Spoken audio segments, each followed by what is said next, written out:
What is up, guys? Welcome to the TIF podcast, and this is the topic is football podcast, and this is episode 4, and this will certainly be a preview for match day 29 for the Premier League in regards to the games that will be coming up this weekend.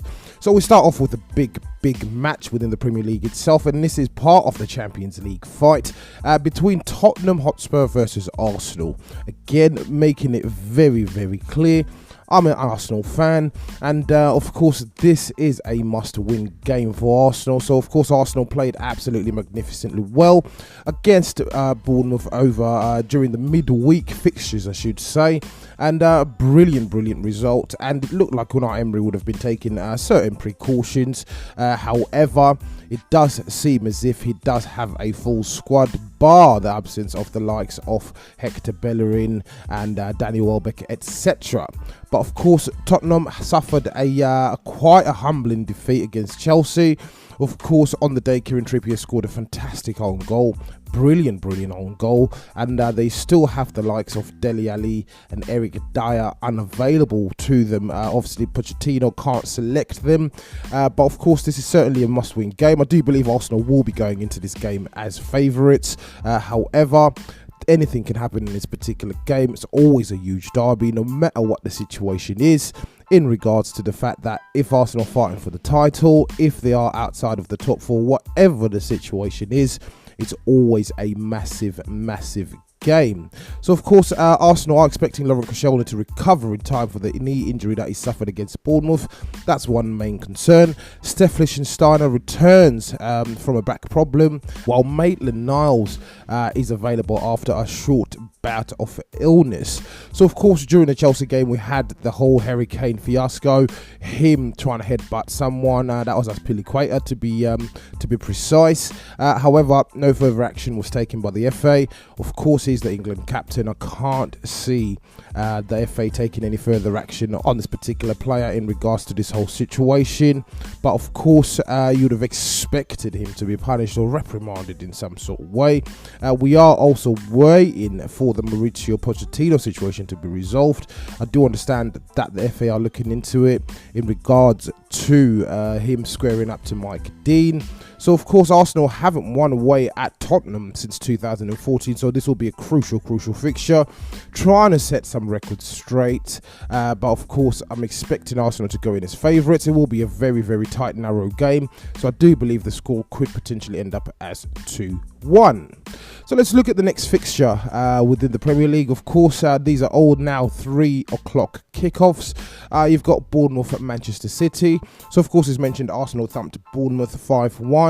Can't see Bournemouth getting anything from this particular game, even though they are playing at home. Of course, they do have potentially the return of Callum Wilson, who was laid off for about 6 weeks with a knee injury. David Brooks has also come back, who's the young lad who joined the team in the summer. Fantastic player. I do believe he's a Welsh international, and I do believe he's certainly got a bright future. He was obviously an unused substitute during the Arsenal game, so I do believe Eddie Howe didn't want to risk him. Jefferson Lerma is still banned, who's one of their record signings. Steve Cook, Dominic Solanke and Junior Stanislas also still remain sidelined. So of course their injury list is absolutely horrendous. The names that I've just read out are all first team players. Players that usually start for Bournemouth. In regards to Manchester City, John Stones and Gabriel Jesus are still missing in regards to their fitness. They've all been missing for the past 3 games with muscular injuries. Laporte and Fernandinho as well do remain out, along with Fabian Delph, as well as Benjamin Mendy. Of course, we do know he's a constant absentee, but doesn't really affect Manchester City. Of course, they are still sitting 1 point behind Liverpool, as we all know, and of course they are in there for the title hunt. In regards to Bournemouth, in terms of the points that they do have, they're currently sitting on 34 points. If they do lose again, they may be leapfrogged by Newcastle, and Newcastle can find themselves in 12th position, and Newcastle will start to open up a gap between themselves and the bottom 3. It is a fantastic situation Newcastle find themselves in, but we will speak about them shortly. But of course, it's going to be an extremely difficult challenge of Bournemouth. We've got Brighton versus Huddersfield as the next fixture. Of course, this potentially could be a key match within the whole relegation situation. Of course, Huddersfield picked up their first win in God knows how long. So they are sitting on 14 points. Brighton are sitting on 27 points, which is 2 points clear off the relegation zone. So they are certainly not safe. They can definitely get dragged into all of this. Huddersfield do have some injuries. Isaac Mbenza, Diakibi, as well as Williams. They're all out. Smith sits out for the second game off his 3-match ban. So that is Tommy Smith, that is. But of course, in regards to this, I do favour Brighton, of course, and hopefully they can get a win. I do like Brighton and Chris Hughton and what he's done over there. The next fixture we're certainly looking at will be the Burnley versus Crystal Palace game. Again, very, very tricky fixture. These fixtures are certainly all important to these teams.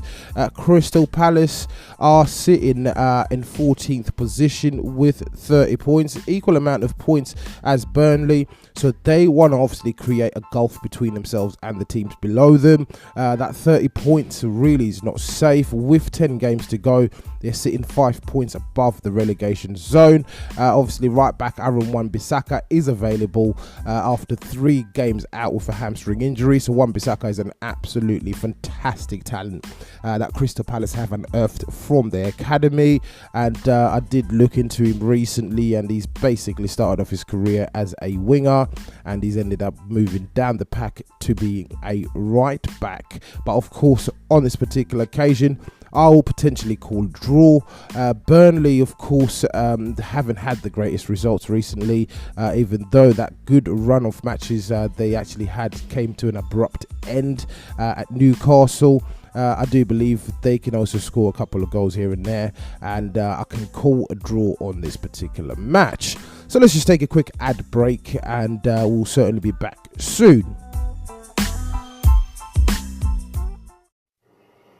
So, I love creating content in general. As you may all know, I've recently started this TIF podcast.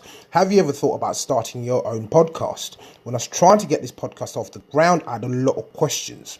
How do I record an episode? How do I get my show into all the apps people like to listen? How do I make money from a podcast? Which is one of the key questions people tend to ask themselves before they take the plunge to actually starting a podcast. The answer to every one of these questions is really simple. Anchor. Anchor is a one-stop shop for recording, hosting, and distributing your podcast. Best of all, it's 100% free, and it's ridiculously easy to use. And now Anchor can match you with great sponsors who want to advertise on your podcast. That means you can get paid to podcast right away. In fact, that's what I'm doing right now by reading this. Basically, I love using Anchor. It's an extremely easy app to use.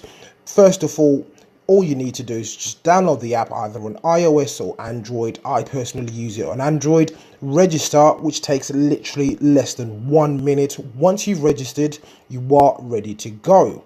All you need to do is set up your profile and hit the record button. You've got multiple resources available to you in the form of background music, jingles, etc. You name it. So if you always wanted to start a podcast, make money doing it, go to anchor.fm/start to join me and the diverse community of podcasters already using Anchor. That's anchor.fm/start. I can't wait to hear your podcast.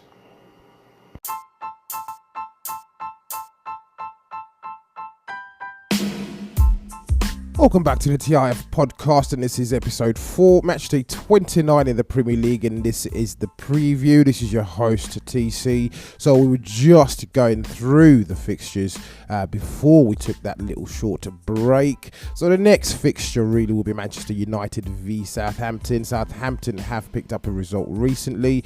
Obviously, they got beaten by Arsenal in the previous week. However, the previous game, I'm not too sure. I can't remember who they faced, of course, but they they ended up picking up a result, which was a very, very important result for them. It lifted them out of the relegation zone. Of course, this time they're visiting Old Trafford at Man United. We do know that Man United had a lot of injury problems. Of course, Marcus Rashford had a slight ankle injury.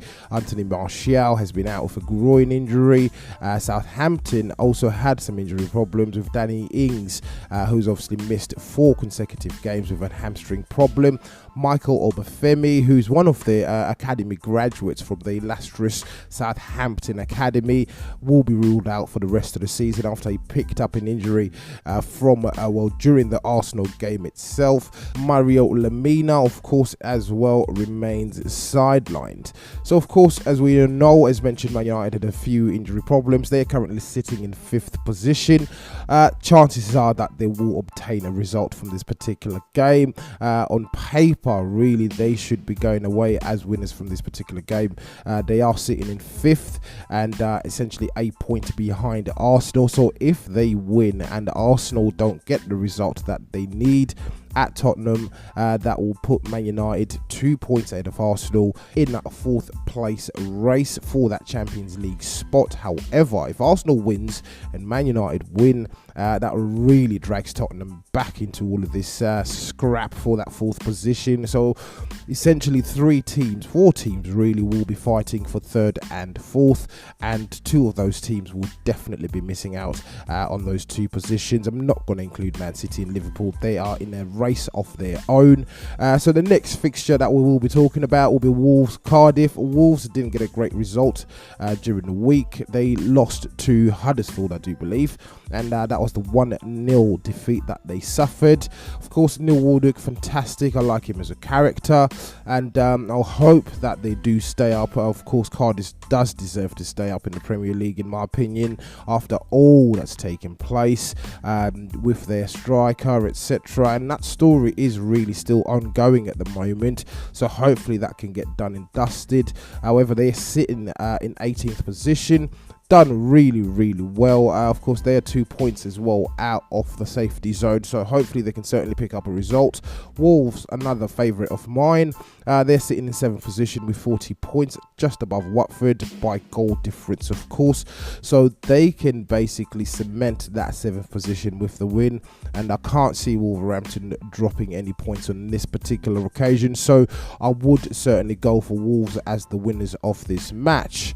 Next up, and the final fixture on the match day 29 preview, will be West Ham versus Newcastle. So Newcastle visit the London Stadium after a fantastic run of results. Newcastle will be going to face a West Ham that recently lost to Manchester City away. Of course, West Ham, I do believe, on that day narrowly lost that game.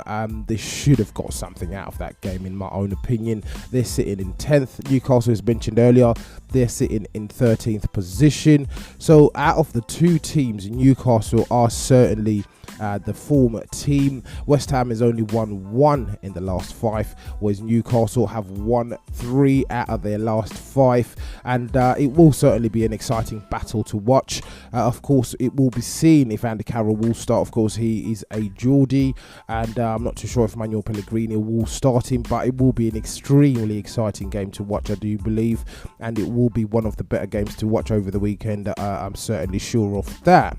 So, of course, as usual, please do leave us a review on whatever platform you are listening to the podcast from, and if you are listening on whatever platform that you are listening to, please do make sure that you do subscribe so that you don't miss any future episodes. So as usual, thanks for listening. This was the TIF podcast from your host, TC.